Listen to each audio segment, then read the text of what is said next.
दोस्तों हमारे YouTube channel एएस म्यूजिक लहरिया वीडियो वर्ल्ड को लाइक करें, सब्सक्राइब करें और बेल आइकन के बटन को क्लिक करें। Hello hello. हाँ जान, का करत है? खाली हूँ जी।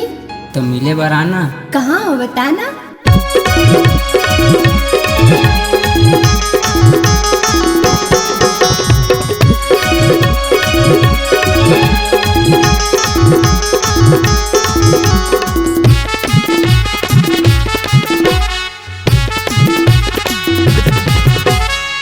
एस म्यूजिक लहरिया है वो जी हाँ बजते माया के गाना।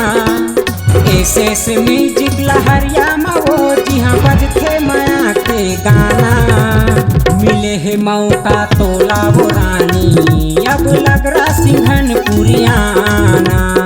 मिले है मौका तोला वो गोरी, अब लग रहा सिंघन पुरियाना। एस म्यूजिक लहरिया है वो जी हाँ बजते माया के गाना। एस म्यूजिक लहरिया में वो जी हाँ बजते माया के गाना। मिले है मौका तोला वो रानी, अब लग रहा सिंघन पुरियाना। मिले है मौका तोला वो गोरी, अब लग रहा सिंघन पुरियाना।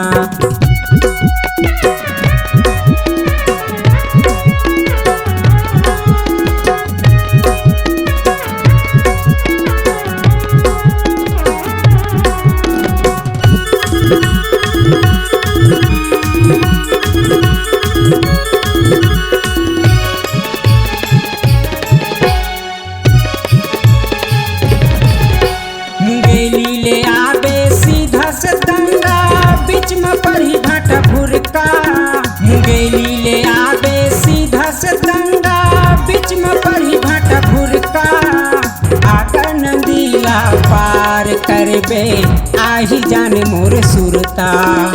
आगर नदीला पार करबे आही जाने मोर सुरता।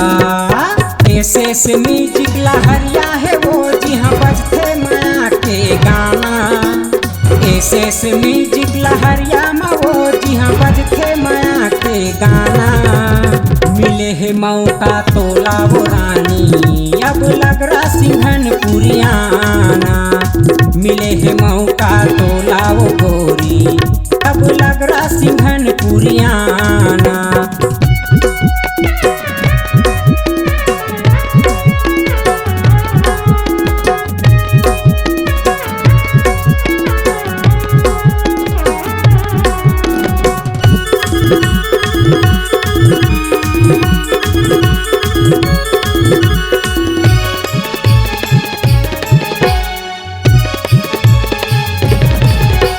नदिया ले 4 कदम के दूरी माँ हवा किराना दुकान।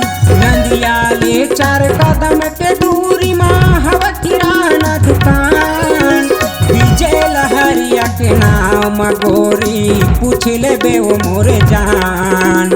विजय लहरिया के नाम रानी, पूछ ले बे वो मोरे जान। एस म्यूजिक लहरिया है वो जी हाँ बजते माया के गाना। एस म्यूजिक लहरिया में वो जी हाँ बजते माया के गाना।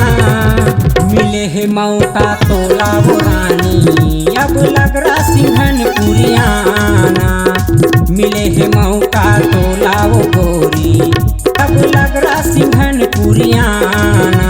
अब लग रहा सिंघन पुरियाना।